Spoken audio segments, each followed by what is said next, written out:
Graça e paz do Senhor Jesus.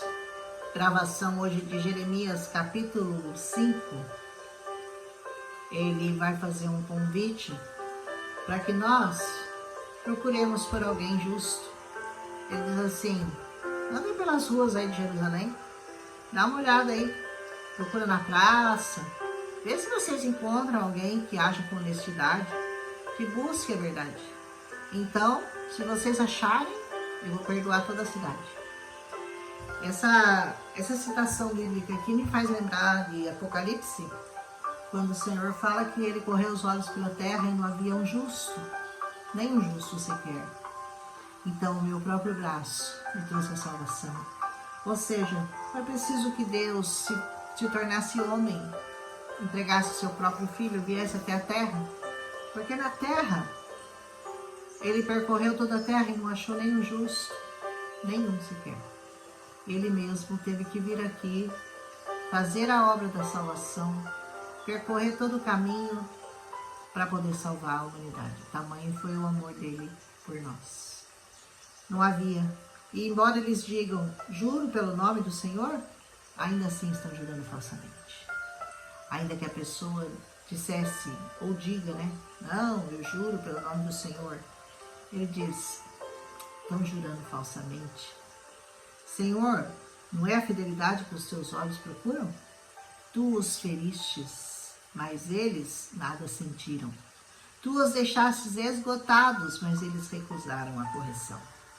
Sabe aquela pessoa que mesmo sofrendo, passando pela desgraça, passando pela tristeza, passando pela dor, ainda assim ela não se curva?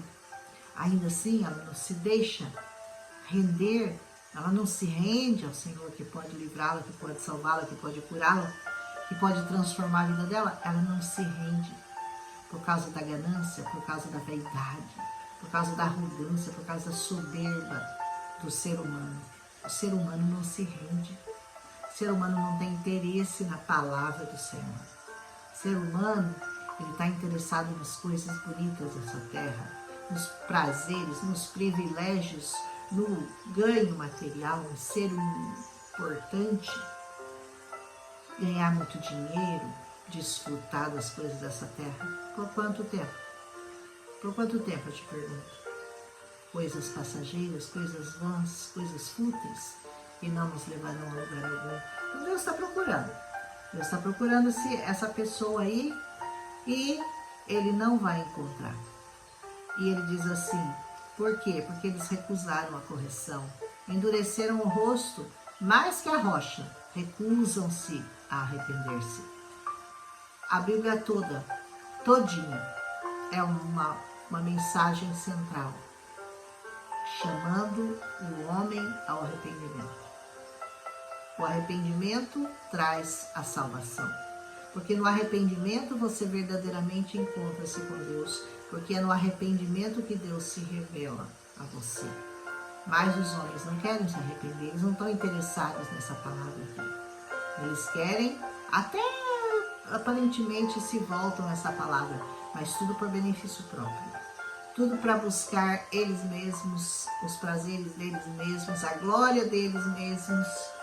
Nada é verdadeiro para buscar o arrependimento real que Deus tem procurado no coração do homem. Eu vejo pelo número de pessoas que se interessam por canais que ensinam a Bíblia. Esse meu, por exemplo. Quantas pessoas, se você for procurar uma fanqueira, uma pessoa que fala aquelas coisas horrorosas, tem 1 milhão de seguidores. 1 milhão, 2 milhões de seguidores. Eu tenho aqui 142 seguidores. Talvez eu não ensine da maneira que você quer aprender, mas eu não estou falando que você precisa seguir o meu canal, não é isso que eu estou falando. Mas qualquer canal, qualquer lugar que ensine a palavra de verdade, que você possa ter uma compreensão real, ampliada, capítulo por capítulo, versículo por versículo, porque a Bíblia é linda. Quem é que vai atrás dessas coisas? Poucas pessoas. Bendito é você que ainda se interessa pela palavra do Senhor, que busca o Senhor, conhecer o Senhor verdadeiramente a cada dia. E o Senhor está aqui, está procurando. E ele diz, todos eles quebraram o jugo, romperam as amarras, por isso um leão os atacará, um leão da floresta os atacará, um lobo da estepe os arrasará, um leopardo ficará à espreita. Um lobo, um leão e um leopardo nos arredores da sua cidade. Sabe que o inimigo fica rodeando você? A palavra diz que ele anda ao derredor, bramando como um leão, buscando a quem ele possa tragar. Ele quer a sua vida, ele está interessado em tragar a sua alma, viu? Para que você não vá para o lugar que Deus preparou para você, para cada um de nós. E ele diz assim, ó, por que eu deveria perdoar isso? Por que eu deveria perdoar? Seus filhos me abandonaram, juraram por aqueles que não são deuses. Ele está falando do povo, algumas gerações depois, quando saiu lá do Egito, atravessou o deserto, os filhos deles já tinham esquecido do Senhor, já tinham se misturado com os estrangeiros, pegado os costumes dos estrangeiros.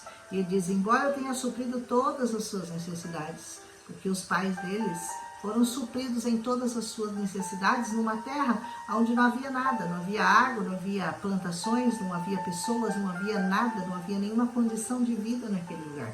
E Deus os supriu por 40 anos naquele deserto. Ele diz, eles cometeram adultério e frequentaram casas de prostituição. O coração do homem é inclinado a adultério e prostituição. Nós nunca vimos falar tanto de adultério, nós nunca ouvimos falar tanto de prostituição, fornicação, como nós temos ouvido falar nos dias de hoje. Virou normal, todo mundo aceita, todo mundo acha que tudo bem, Deus não vai se importar com isso, Deus não vai nos castigar por causa disso. Ele fala isso nesse capítulo. Ele fala assim, são garanhões bem alimentados e excitados, cada um relinchando para a mulher do próximo. Ai de você que olha para a mulher do próximo, viu? Deus está de olho em você. Tira seus olhos da mulher do seu amigo, da mulher do próximo. E você, mulher, tira os olhos do homem, da sua amiga ou da próxima. Sei lá para quem que eu estou falando isso, agora Deus mandou falar, falei. Ele disse, não devo eu castigá-los por isso? Pergunta o Senhor. Não devo eu me vingar de uma nação como essa? Eu vou deixar barato? Vamos, deixa que faça o que quiser, não vou fazer nada não. Pode deixar, vou ser bonzinho, não vou castigar ninguém. Olha essa história de que, ai, Deus é bonzinho, Deus é amor na mesma medida que Ele é justiça. Na mesma medida.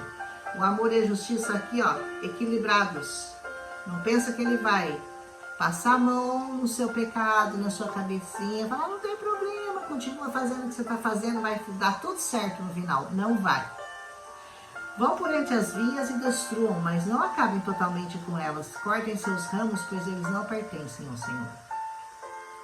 Ele diz assim, porque a comunidade de Israel e a comunidade de Judá me tem traído.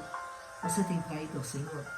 Você tem se misturado com pessoas que não amam ao Senhor? Você tem convivido com pessoas que blasfemam do nome do Senhor? Como que você tem vivido a sua vida diante do Senhor? Tem se prostrado a Ele? Tem ouvido só o que vem dEle? Não tem dado ouvido às más conversações que assolam aí, umas festinhas aí que não são nada recomendáveis? Os profetas, eles não passam de vento. As palavras não estão neles. Por isso aconteça com eles o que eles dizem. Portanto, assim diz o Senhor, porque eles falaram essas palavras, farei com que as minhas palavras na sua boca sejam fogo, e esse povo seja a lenha que o fogo consome. Ai daquele profeta que profetiza em nome do Senhor, quando o Senhor não falou. Ai daquele que passa a mão na cabeça do pecador e que adula o pecado do pecador e que não põe o dedo e não mostra a ele onde está a ferida, onde está o pecado dele, que ele tem que se arrepender e se voltar ao Senhor. Não é bem assim. Deus vai entender, não vai entender nada. O que está escrito aqui, o que é pecado, não vai poder separar uma coisa da outra. Não adianta você querer pintar o pecado com outra cor. Ele tem essa cor aqui, não vai mudar, é preto. E nada consegue branquear esse preto a não ser o sangue de Jesus na sua vida. Sua aljava é como um túmulo aberto, toda ela é composta de guerreiros, devorarão suas colheitas, sabe? Tudo aquilo que você conseguiu vai ser devorado. Seus alimentos, devorarão seus filhos, suas filhas. Olha quanta destruição, né? Devorarão suas ovelhas, seus bois, suas videiras, suas figueiras, não vai sobrar nada, gente. Destruirão pela espada as cidades fortificadas, nas quais você confia. Em quem você tem confiado? Você está confiando na sua espada? É na sua espada que você confia? É essa espada aqui, ó. Essa espada é a única que você pode confiar. Porque a outra não vai te livrar. Na hora do mal, não vai te livrar. E quando perguntarem, por que o Senhor fez isso com vocês? Você dirá, assim como vocês me abandonaram e serviram deuses estrangeiros em sua própria terra, também vocês servirão estrangeiros numa terra que não é de vocês. Sabe o que vocês fizeram? Porque vocês me abandonaram, me trocaram por deuses estranhos, agora vocês é que vão servir numa terra que não é de vocês, aos deuses deles. Vão servir aos estrangeiros, numa terra estranha, que fala língua estranha, que não é a de vocês. Porque vocês se misturaram, se corromperam. Então agora vocês vão lá servir eles. Vocês vão ter que servi-los. Amém? Anuncia isso à comunidade. Proclamem em Judá. Ouçam isso vocês, povo tolo, insensato, que tem olhos, mas que não veem, que tem ouvidos, mas que não ouvem. Sabe aquela estátua de pedra, de barro? Tem olho, mas não vê, tem ouvido, mas não ouve, tem pé, mas não anda, tem mão, mas não apalpa, que fala o salmo lá. É essa aí que você vai se tornar, se você confiar nessas coisas aí. Tolo, insensato. Ouça a palavra do Senhor, tema ao Senhor de todo o seu coração, arrependa-se dos seus pecados, volte o seu coração para o Senhor, procure conhecê-lo verdadeiramente, palavra por palavra, capítulo por capítulo, versículo por versículo, porque o Senhor não te deixará enganado nem confundido. Acaso vocês não têm medo de mim? Pergunta o Senhor. Vocês não me temem? Ele está dizendo, não tremem diante da minha presença? Porque fui eu que fiz da areia o limite para o mar. Ele diz assim, o mar pode erguer, pode rugir, pode chegar as ondas a 3 metros, mas a hora que chegar na areia, ele tem que parar, porque ali foi o limite que Deus colocou para o mar. Não é lindo ouvir isso? Gente, eu fico maravilhada. Eu não consigo entender como que você não tem o coração voltado para o Senhor, eu não consigo entender de verdade. Mas esse povo tem um coração obstinado e rebelde. Isso aqui é a resposta. Coração obstinado, rebelde. Não, mas eu acredito nisso, e eu nasci acreditando nisso, e não é bem assim, é bem assim. A palavra é a palavra, não vai mudar nunca. Entenda como você quiser, mas ele diz assim, eles se afastaram, eles foram embora. Você se afastou do Senhor, você foi embora do Senhor. E agora você quer culpá-lo pelas suas tragédias? Pelos seus dramas, pela inquietude da sua alma, pela falta de paz que está no seu coração, a culpa é sua. O Senhor nunca te abandonou, você o abandonou. Volte-se para Ele então. Eles não dizem no Senhor, temamos ao Senhor nosso Deus, aquele que dá chuva do outono e da primavera no tempo certo. Havia um tempo certo de colheita do trigo e da cevada, na época do Pentecostes, onde eles celebravam as colheitas. Ele diz, é o Senhor que dá a chuva na época certa para que nós possamos colher as nossas colheitas. É o Senhor que te dá a chuva temporânea, seródia, no tempo certo, para que você possa colher coisas boas. Não queira colher antes e nem depois. Existe um tempo certo de colheita na sua vida. As bênçãos vão chegar a você no tempo certo, na hora do Senhor. Não o culpe por nada e não o subestime e não diga que Ele não fez as coisas certas, porque Ele é perfeito em tudo que Ele faz. Se Ele está fazendo você esperar, é porque você tem que esperar. Acalma o seu coração, confia no Senhor, aprenda a fazer isso e Ele vai satisfazer o desejo do seu coração.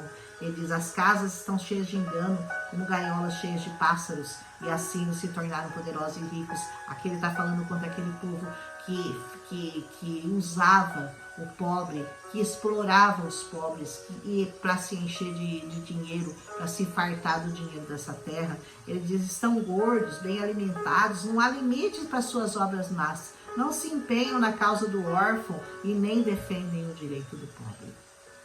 Ele está falando contra os ricos e os poderosos daquele tempo e de hoje. Não devo eu castigá-los? O Senhor diz, pergunta o Senhor, não devo eu me vingar de uma nação como essa? Uma coisa espantosa e horrível acontece na terra. E o que é? Profetas profetizam mentiras, sacerdotes governam por sua própria autoridade, e meu povo gosta dessas coisas. Sabe por quê? Porque você gosta de ouvir o que te convém. Hoje em dia tem igrejas inclusivas que aceitam o pecado, que pode vir que o seu pecado continua nele, não tem problema, Deus vai te aceitar do jeito que você é. Uma ova, uma mentira deslavada. Deus aceita todos, mas não aceita tudo. Eu ouvi isso, Silas Malafaia falando, e um outro pregador também. Aceita todos, mas não aceita tudo não. Não vem não querer ficar na igreja e manter o seu pecado on. Tem que dar um off no seu pecado, viu? Porque, mas Deus é inclusivo. Deus é exclusivo. Ele é exclusivo, meu e seu. Tem exclusividade com você, com aquele que não quer estar de bem com o pecado, com aquele que não se alegra em pecar contra ele, contra a palavra dele, amém? Mas, o que vocês farão quando tudo isso chegar ao fim? Termina assim esse capítulo, com essa pergunta de Deus. O que vocês farão quando tudo isso chegar ao fim? Quando a sua vida chegar ao fim? Quando os seus planos chegarem ao fim? Quando a vida daqueles que você ama chegarem ao fim? Porque tudo nessa terra tem um fim. Só não tem fim é a eternidade com Cristo Jesus. Então, continua o apelo de Deus aqui, como ele faz apelo na Bíblia inteira. Arrependei-vos e crede no Evangelho. Amém? Um abraço.